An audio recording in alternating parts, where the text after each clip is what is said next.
Welcome on to STOMP Wrestling. It is your boy Troy Yeager, and I am back at it again, guys, with this week's Raw review. Ladies and gentlemen, it was a very entertaining show, ladies and gentlemen. It didn't have a lot of downs, actually. It was really good. There were some matches that went but there was some, including the main event, the Women's Battle Royal to determine the new Women's World Champion. All the main players were in that match, but we're gonna get into it. But let's just get into the review. Lego.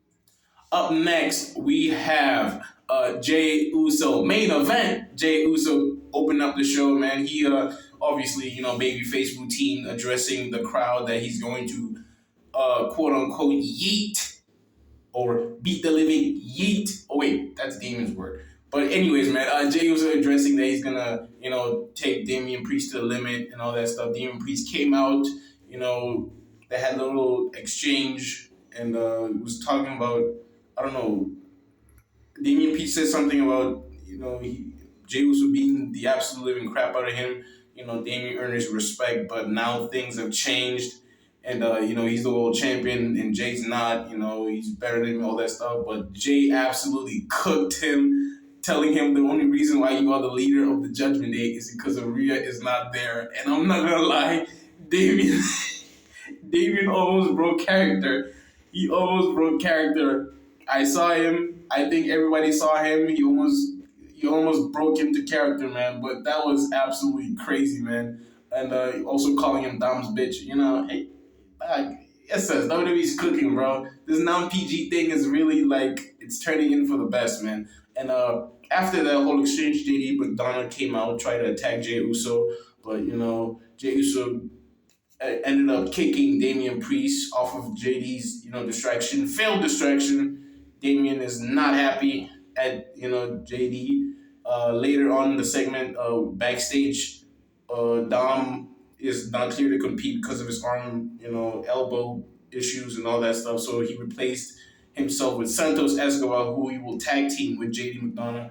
Damian Priest telling them to quote unquote handle their business and stay out of line. It was a good first segment, man.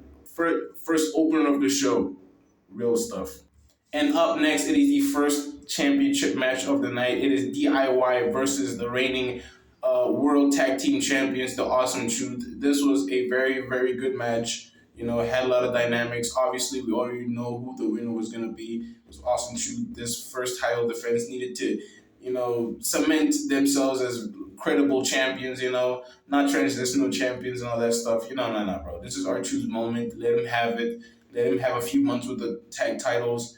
I'm loving it, man. It was a very good match. And I'm sorry, but DIY, they really needed they need to bring back the OG DIY, man. Not this trying to regeneration, all that stuff. Nah, bro, it's not working out. And Tommaso Ciampa, hey, yo, man, this dude was the Psycho Killer, bro. Where is the Psycho Killer? I don't need this rock solid Damian Priest. Tommaso Ciampa. Nah, man. Man. This dude was out here having one of the greatest feuds of all time, including the greatest matches of all time. Dude, we need that Tommaso Ciampa back. Johnny Gargano included, man. Nah, man, this DIY, they need to repackage, get themselves together, bring back their old theme song, please. Because I don't even understand, man. They need to fire Death Rebel, man, for real. It's getting annoying at this point, man. They're out here ruining all these great songs. It's a weird dynamic. But, yeah, man, Awesome Truth came off with the win. And up next, we got Gunther returning after WrestleMania. He had to go away for a while, bro, after his record 666-day reign. I rebuke that in the name of Jesus. Ended at the hands of Sami Zayn. He's also Gunther coming out, addressing the crowd that, just because, he lost the title doesn't mean now he can breathe, actually. Sami Zayn putting that whole Intercontinental title off his shoulders. Now he can focus on bigger things, and he's finally declared himself in the King of the Ring tournament, which will be in Jeddah, which is next month. Obviously, he's going to win. Obviously, Gunther is definitely winning the King of the Ring tournament. The New Day came out as well, trying to clown them. Oh my gosh, I love the New Day, man, and I can already see it now. Xavier Woods, reminding everybody that he's the defending King of the Ring winner, and obviously these two are gonna go into the finals. Might be a hard hitting match, man. I can see it playing out, but Gunther, he's gonna win. And after that, we got a New Day versus Imperium match. Very, very, very. It was a standard match. I love the fact that New Day actually, went by and said that we faced this team so many times because not a lot of teams would mention the amount of times they've or faced each other and all that stuff. You know the gist, man. They always do this repeatedly every single week, every single day. But the New Day, Xavier especially mentioning that, nah, man, we've faced this team so many times. Why we gotta face them again? I love that. And after the New Day won, the interesting part is what happened after the match. So Gunther went up to Ludwig Kaiser, disappointed as always. And Ludwig Kaiser went to Giovanni Vinci, embracing him. We all knew it was coming. Ludwig Kaiser, his names, man, betrayed Giovanni Vinci, officially kicking him out of Imperium, and Gunther is happy, because you gotta really get rid of the filth, man, because Giovanni Vinci, he's a good wrestler, but there's just no story to him. Ludwig Kaiser, there's a real story behind him, man. I feel like he could do absolutely great, man, as a singles competitor, and we'll see where this goes. And up next, what I might say must be the highlight, the segment of the night. Drew McIntyre coming out, man. CM Punk chants as always. Dude, this man Drew, bro, I don't know, man. Ever since he turned heel, his promos just got better, man. Not better, great. I mean, jeez Louise, man. Dude has been cooking, man. Insulting the crowd as always, man. Telling them, he always, sexually insults them, bro. I don't even know what's up with this guy. Sheamus coming out to that banger, lobster head. You know what I'm saying? No. We love to hear it, man. Sheamus and Drew had a very hilarious but epic exchange of words. Drew McIntyre, instead of, Sheamus, telling Drew that, we've been together, banger after banger.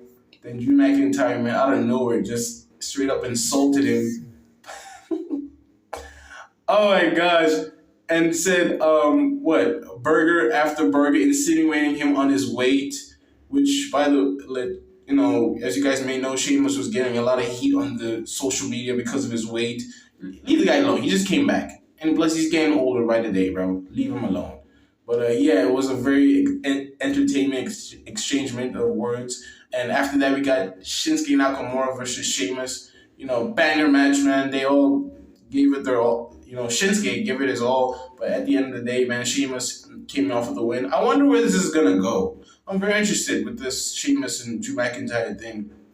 I could see it going very far, especially with the whole CM Punk thing. You never know where that's going to go, man. But, oh my gosh, it's absolutely going to cook. Hope if CM Punk can come back at least next week, man. Or the other week. But we need him back, man. This Drew McIntyre and CM Punk is going to feed families, man. I'm telling you. And up next, we got Chad Gable, man. His segment was very... I'm not going to lie. I know you guys heard it. Why did this man sound like Kurt Angle? I'm not going to lie, man. I am not going to lie. He had the suit out, bro. He was giving me major 2006 Kurt Angle general manager vibes, man. This guy was just straight up he sounded like Kurt for some weird reason. I don't know why, but he addressed his attack on Sami Zayn last week, saying it was justified. Sami Zayn had a segment earlier before the, Chad won, where he was addressing, Chad attacking him in front of his wife. And Bronson Reed came out, and they had a little exchange. And Bronson Reed is going to be, Sami Zayn's next challenger for the IC title.